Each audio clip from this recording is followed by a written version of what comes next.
Hi, I'm Dr. Jen Crenshaw. Welcome to Management 6931, Managing Talent and Culture, Leadership Engagement and Performance. Be here with you. This is a class that I had the opportunity to design a few years ago at the request of a set of your colleagues that came ahead of you just coming out of COVID, learning to lead organizations after having been remote for so long. And so the topic of engagement and how do you engage a very diverse environment with some people in the office, some people still working from home, and that setting has changed several times over the last 4 years, 5 years. Um, but we are still dealing with I don't the virtual work environment will never leave. There might be more folks that have gone back into the office, but we will continually be managing both an on-premise and virtual work environment. I think from here on out, I don't see that changing. Could shift back and forth. But in the meantime, I look forward to the topics that we have set up for this class, and I hope that you enjoy them as well. And I just want to do a quick walk through the syllabus so that we're all ready.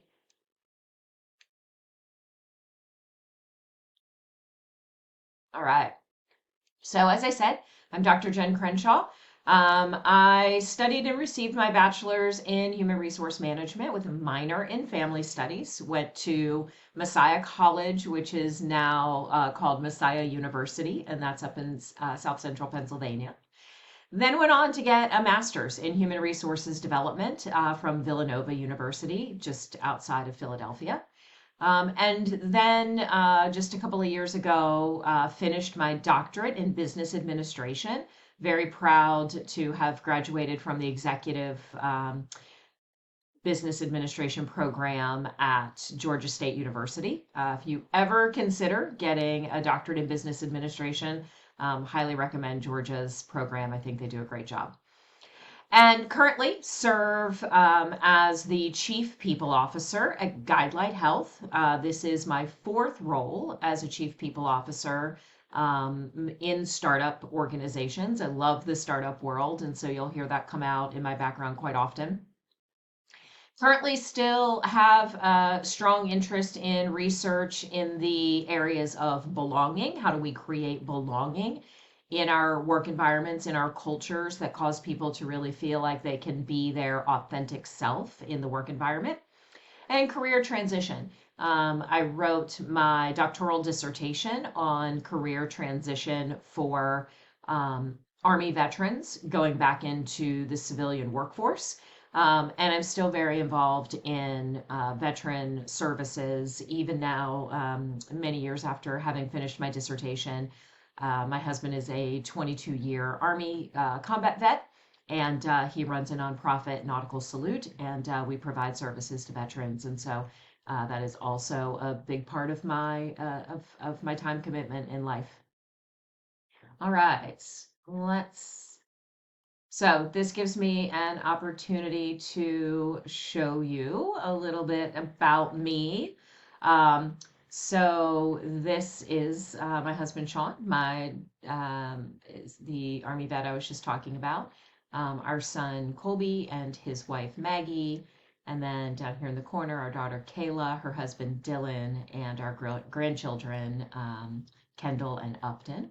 In the center here are my niece and nephew, who I like to call they're my bonus children, very close with my niece and nephew. My sister and her husband, their parents, and then my mom and dad up here in the corner, and my precious puppy Aster, who's now 3 years old. She's a little bit bigger than this now, but I have just adore this picture. All right, that's my personal life in a nutshell, right there in those pictures. Okay, so let's talk about what you came here for, though I'm sure that you enjoy those pictures. That's not why you're here. So, course syllabus review. Please be sure that you do read the syllabus. Um, think I've done a pretty good job of making sure that the due dates and explanations for all the assignments are in multiple places. So you can go look in the course syllabus. Of course, Canvas is tracking with everything. If you have any questions at all, please don't hesitate to ask. There is an FAQ question thread in the discussion thread. If you have a question, chances are other people are thinking the same thing. Go there, post your question, and I'll get that answered for you so that we can make sure that everybody has the information that they need. There is one practice quiz. Need to do that by the 20th. It's worth 20 points, and it is just a syllabus and syllabus review and course agreement. And so this, helps you get familiar with how the quizzes are going to work in this class, gives you an extra 20 points, and helps me reinforce that I really do need you to read that syllabus. There are weekly discussion threads, and your participation is important. And so for each week, you're going to see a discussion thread come up. I want you to post your response to that question. This is a graduate level course. I would expect your answers to be written in a way that is consistent with graduate level work. There is not a word count requirement. There is not a length requirement. Be concise, be brief. I expect that these are discussion responses. They're not full essays. And so, answer the question as fully as you use as many words as you need to answer the question fully. And please make sure that you are reading your classmates' responses and interacting with them. Every week, I would expect that you would choose at least 2 colleagues whose answer you can read, be thoughtful, and make comments, ask questions. Questions are great because it keeps thoughtful discussion going. And so your discussion grades will be based on both your original response and your engagement and interaction within the thread that week.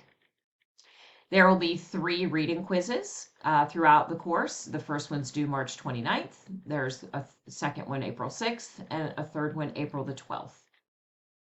The quiz 1 and quiz 2 are multiple choice and matching concept type of quizzes, and then the April 12th quiz is more of a short answer, short essay type quiz.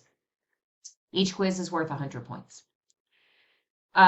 You have 2 major projects due in this course. You can call the first one a midterm or project 1. Don't get confused if some places you see it referred to as the midterm and some places you see project 1. That is one and the same thing. There is not a separate midterm, separate project 1. There are only 2 papers, each worth 200 points. The first one is a team engagement strategy. And so you'll be, again, there's a full description of what I'm looking for, as well as the rubric on how I'm going to grade. If you want to know how to be successful writing papers in my classes, follow the rubric. I do when I grade. And so if you want to know what I'm going to be looking for, I spell it out for you in the rubric. Follow the rubric. Don't get creative, don't deviate from the rubric, and I promise you'll do great. Look, I'm not anti-creativity, but if you want to make it easy for me to find all of the pieces and to make sure that you've covered everything, then follow the rubric. Okay, have I said the word rubric enough to get my point across? Follow the rubric. Okay, there will be videos, more detailed videos on each of these assignments, just to give you a little bit more background on what I'm looking for. The project 2, the change enablement plan, like I said, I'll do a video on that to tell you more, but I'll just say that is very much a comprehensive or a culmination assignment, right? I'm going to have you thinking through all of the concepts that we've talked about all throughout the semester, and applying that by saying, okay, there's a change that needs to be made among my team. How do I do that in a way that maintains what we want to have established here as our culture and our level of engagement? So remembering what this class is all about: talent, culture, engagement. And you'll have a change enablement plan that needs to address, like, we're going to make this change. How do we do that in a way that is incorporating our people and making sure that they're staying engaged and that we didn't lose anybody in the change. All right, more to come on that. Final grades have to be in by May 11th. So if you're wondering when you'll know your final grade, no later than May 11th. So just a little bit on the discussion threads, because that's the way that we will interact in class. I often miss having on-ground classes, but we make the best of it by having great discussion threads. Certainly be respectful. Don't forget about our guidelines and the FAU Student Code of Conduct. Contribute meaningfully, provide thoughtful insights, ask relevant questions, and support your arguments with evidence and examples. Evidence and examples from our readings in this course. Go find your own evidence and examples. Use examples from your own career. That is how you will have successful discussion posts. Use proper language and tone, clear, concise. I mentioned earlier, be mindful this is a graduate level course, and I would expect that you would write to be consistent with that. Fact check before sharing. Make sure that you are verifying, any facts that you're offering. Be careful looking up things in our new best friend, Chat GPT. If no one's told you yet, I will be the first. AI can hallucinate. And so if you think that AI is the new way to write your papers for classes, be very, very careful. I hope that you will find that the assignments that I have for this class require that you actually apply your own experiences. And so a little bit more difficult to have AI write your papers for you. And so, I will just say, you are paying a lot of money to be educated. I would say, please interact in this course in a way and post content in a way that's consistent with wanting to learn and wanting to apply. I work really hard at making this a very practical course where you're applying what's really happening in your world today. And so I am excited to get to know you all through your writing. As always, acknowledge and correct mistakes. If you make a mistake, acknowledge it, correct it. Stay engaged. Check back regularly on the discussion threads. And just, remembering that to receive full credit for weekly discussions, you're expected to be active, engaged.